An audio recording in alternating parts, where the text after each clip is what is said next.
Je suis Laure Bonatti et je suis Mathilde Guillon et nous sommes toutes les deux vétérinaires, consultantes en médecine du comportement. Bienvenue sur Vétologie, le premier podcast francophone consacré à l'éthologie vétérinaire. Dans ce nouvel épisode, on va s'intéresser à ce qu'il est possible de faire pour rendre la convalescence d'un cheval un peu plus agréable. Mathilde l'a déjà évoqué dans ce podcast, mais son cheval a été opéré cet été d'une tumeur cutanée bénigne et dont la cicatrisation a nécessité qu'il reste confiné au box puis dans un petit paddock pendant plusieurs semaines. C'est clair que dans ces moments-là, on se demande quoi faire pour aider son animal à supporter ce mauvais moment. De toute façon, on n'a pas le choix. Dans de nombreux cas, la guérison passe par une période de repos forcé.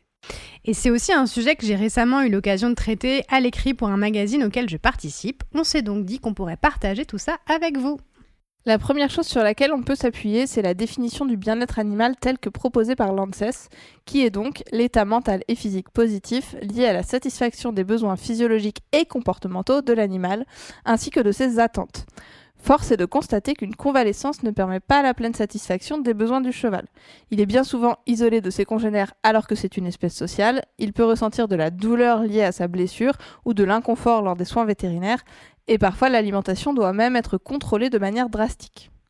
Mais si vous vous souvenez bien de l'épisode qu'on avait fait sur le bien-être animal, c'était l'épisode 4 de la saison 2, il y a une deuxième partie à cette définition de l'ANSES. Et cette deuxième partie explique que cet état de bien-être animal varie en fonction de la perception de la situation par l'animal.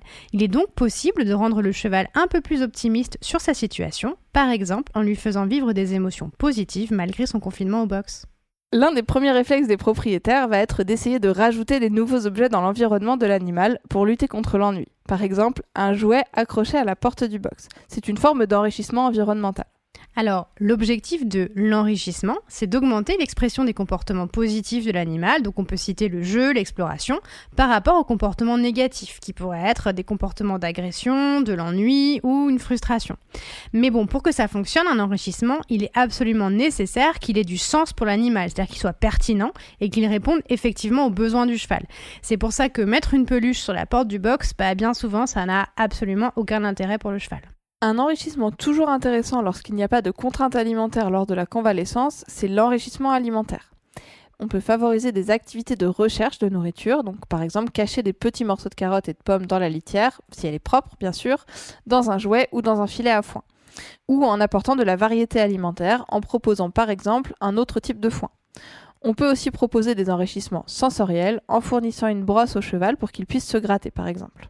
Chez le cheval, espèce sociale par excellence, l'enrichissement dit social est également très important. Il s'agit alors de fournir un compagnon, si possible un congénère avec qui l'animal s'entend bien, mais parfois un individu d'une autre espèce peut aider. On cite souvent des chèvres et des chevaux qui passent du temps ensemble et qui semblent apprécier ce compagnonnage. Si c'est pas possible de laisser le cheval avec un autre cheval ou avec un autre animal parce qu'il est en repos, on peut au moins le laisser voir d'autres chevaux, voire le laisser interagir avec d'autres chevaux à travers la clôture du paddock ou la cloison du box. Les différents enrichissements qu'on a cités peuvent se compléter afin d'offrir plein de possibilités d'exploration à l'animal. Une thèse vétérinaire publiée en 2015 a d'ailleurs montré les bénéfices potentiels de l'enrichissement chez le cheval hospitalisé en box. Dans cette étude, 6 chevaux dits témoins étaient hospitalisés dans des conditions standards et on les comparait à 6 chevaux qui avaient bénéficié de conditions d'hospitalisation dites enrichies. Les chevaux du groupe enrichi étaient hospitalisés sur litière, paille ou copeaux, recevaient du foin 2 à 3 fois par jour au sol et des concentrés matin et soir, auxquels on ajoutait les aménagements suivants. Des filets à foin, un distributeur de concentrés, une pierre à lécher rotative aromatisée, une brosse en nylon, un voisin de box permanent et une visite quotidienne supplémentaire en dehors des soins, avec, si l'état clinique le permettait, une sortie en main. Le groupe enrichi avait donc des enrichissements sociaux, sensoriels et alimentaires. Ce que cette étude permet de conclure, c'est que les chevaux du groupe enrichi avaient moins de complications, étaient moins réticents face aux soins et présentaient significativement moins de stéréotypies que les chevaux hospitalisés en conditions standards. Le dernier point sur lequel on voulait insister, c'est que pendant cette période de convalescence souvent difficile pour le cheval, la relation avec l'humain est très importante. Il est indispensable que votre visite dans le box soit perçue par le cheval comme un événement positif et non comme une contrainte supplémentaire. Car le contact avec un humain peut tout à fait être un enrichissement à part entière. Malheureusement, parfois, des soins médicaux sont nécessaires et potentiellement désagréables. Là encore, l'éthologie et plus particulièrement les théories de l'apprentissage nous permettent de comprendre comment réaliser des soins avec le plus de confort possible pour l'animal, ce que les anglo-saxons appellent le low stress handling, qu'on pourrait traduire par manipulation à faible stress. Quelques conseils simples permettent déjà de limiter le stress. On peut par exemple décorréler les actes médicaux de la distribution de la ration alimentaire et faire en sorte que le cheval reçoive des visites en dehors des soins. Pour un pansage, pour une séance de grattage ou quelques minutes de brooding en main si c'est autorisé. Par ailleurs, on en a déjà parlé dans Vétologie et on aura l'occasion d'en reparler pendant cette saison, mais l'utilisation de récompenses, donc faire du renforcement positif, c'est quelque chose d'essentiel pour obtenir la coopération de l'animal lors du soin. Les récompenses, elles ont vraiment tout pour plaire, elles facilitent le quotidien du soigneur tout en améliorant le bien-être de l'animal. Et si le soin se transforme en vraie galère, que le cheval devient de plus en plus difficile à soigner, voire qu'il commence à se montrer dangereux pour les personnes autour de lui, rien ne sert de s'énerver. Au contraire, toute forme de punition, donc ajout d'un stimuli désagréable, est à proscrire. Les punitions verbales, comme par exemple les cris, ou physiques, donc les coups, même si c'est juste mettre une petite tape sur le nez, c'est totalement inefficace. Elles ne feront que rendre l'animal plus anxieux, plus craintif, et au final probablement plus agressif lors des soins.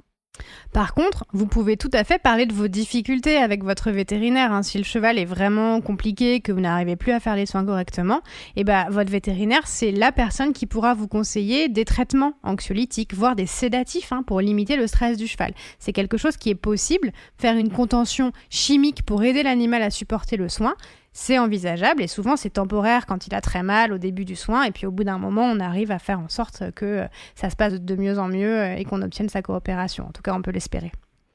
En conclusion, pour améliorer le bien-être du cheval en repos forcé, le plus efficace est de jouer sur 2 tableaux en parallèle. Limiter les émotions négatives grâce à une gestion efficace de la douleur et une limitation du stress et de la frustration, et fournir au cheval des émotions positives en lui apportant un confort optimal et en enrichissant son environnement.